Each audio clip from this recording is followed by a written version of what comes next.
One of the hardest things to do at this moment is dispel misinformation. Right now, I'm seeing a lot of rhetoric about trans people and trans shooters, and it's distracting from the bigger point. First of all, this is scapegoating. It's false equivalency.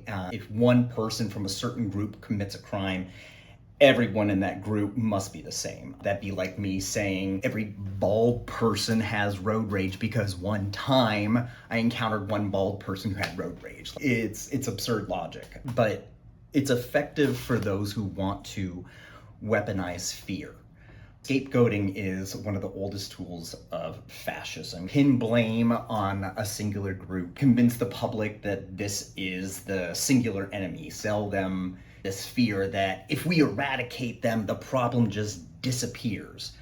But when you do that, you erase the individual humanity of people within that group, and they become caricatures instead of neighbors, statistics instead of sons or daughters, friends or coworkers. And when we buy into this scapegoating, we forget to ask the real questions like, why did this happen? Why does this keep happening? Why are schools and children, the most vulnerable among us, why are they so often the targets? And the truth is, mental illness and sociopathy, they're not confined to any identity, race, or background. They are non-discriminatory. Trauma, instability, psychological distress, they don't stop to check your melanin content, your gender identity, or your zip code before it strikes. We've seen this before. In the 1980s, there was the welfare queen myth, which became the poster child for dismantling social supports. So there was a single woman in Chicago who defrauded the welfare system, yada yada, was turned into a symbol of a lazy black woman exploiting taxpayers. So this image was everywhere. Politicians, media, they used her story literally to stigmatize an entire community. But the data, on the other hand, told another story. Because most people receiving welfare then, as is the same now, were white, low-income families. Even today, nearly 40% of all recipients are white. The myth persisted because it gave people a scapegoat to point at instead of grappling with the real drivers of poverty. It's the same mental gymnastics being played out right now against trans people. While we obsess over scapegoats, we miss the root cause staring at us in the face. What actually propels someone to commit violence, right? Decades of research tell us it's poverty, abuse, addiction, untreated trauma, toxic peer influence, economic pressure, social alienation, systemic neglect, anything. Over and over and over again, we see the same foundations, yet rather than address them, we invent villains to make ourselves feel safer. The truth is simpler, but a harder pill to swallow. The majority of these tragedies are preventable. We'd have to accept that prevention requires change. That means free and accessible mental health resources for all Americans, stricter common sense gun safety laws, and yes, restructuring our economy so CEOs don't make hundreds of the times more than the lowest paid worker, while families are struggling and they can't afford food or childcare. These ideas might sound radical here, but I grew up overseas. Many countries already do all of this, and the results are clear. It's less poverty, less illness, less violence, and more stability. And we are so busy trying to find monsters among humans that we forget that the humans themselves are capable of such monstrous things, regardless of gender, sexual identity, skin color, culture, background, whatever it is. Which is why the better question isn't who are the monsters, but what are the conditions that keep creating this violence, these monsters? And so if we stop looking for a stereotypical villain and start looking at hard facts, the picture becomes clearer. According to Gun Violence Archive, there have been about 4,400 mass shootings in the last decade leading up to this past month, 2025. And nearly all were committed by males. And Justice Department database also says that from 1966 to 2019, 97.7% of shooters were male. And then another database says that 52% were white and only a handful were female. And as for the number of transgender individuals, the numbers are so minuscule that they don't even register. And that's not even the story. The story is the why. And here's where it gets personal for me, because my husband left a career in criminology to become an early childhood special education teacher. Why? Because he realized and he knows that if he could reach children early enough, spot these warning signs, intervening early on in these challenges and provide the support that is necessary, he might be able to prevent some of these outcomes entirely. Early intervention works. Trauma addressed in childhood doesn't have to become violence in adulthood. But here's the part I wrestle with every single day, is that I live with crippling anxiety and fear that comes with being married to a teacher.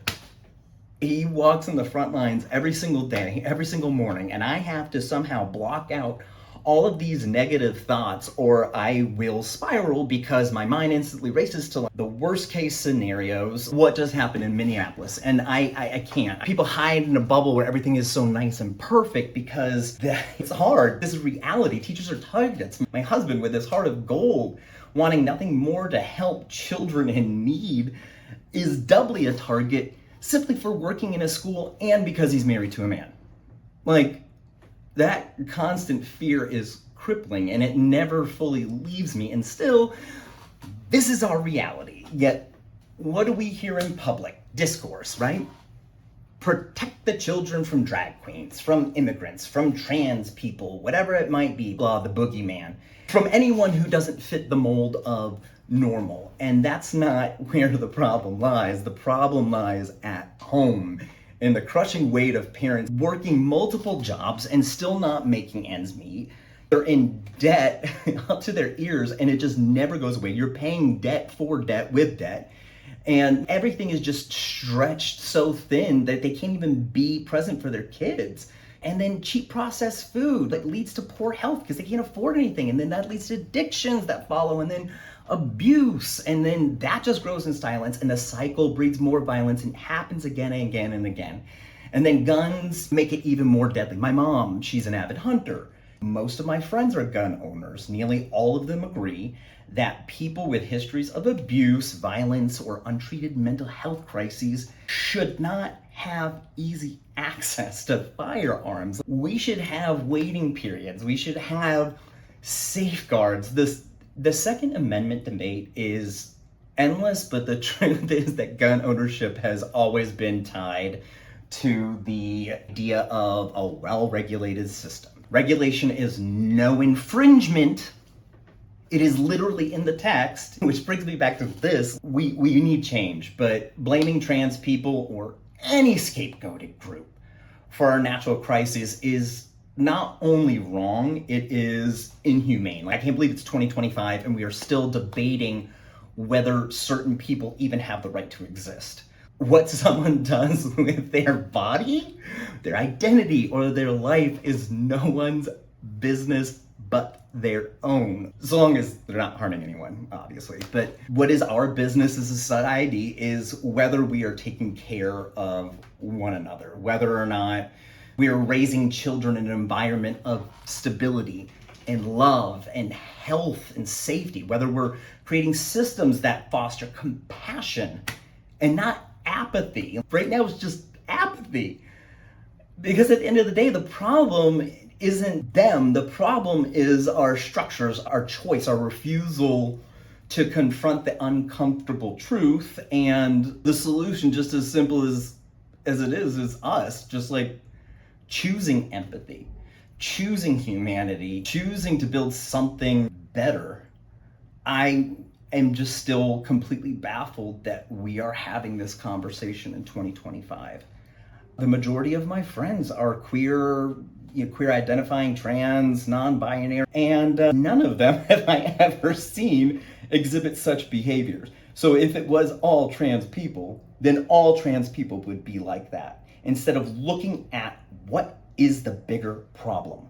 The bigger problem is what is happening with these people in their heads that drive them to behave in this manner and having such quick access to firearms.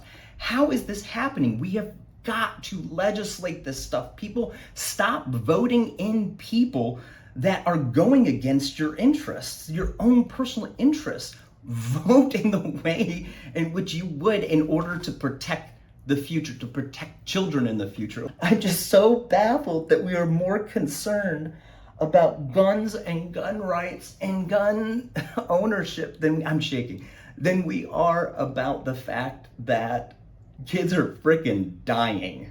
And like, what have we become when we're okay with this? I still can't wrap my head around it. So call up your senators, call up your legislators, stop voting this crap in and start looking at people's policies. What is it that's going to help you? What is going to help society? What is going to help your community, your family, kids? As Whitney Houston said, children are our future, but if we keep having this problem, what kind of future are they gonna have? And even worse, are they even gonna be here anymore?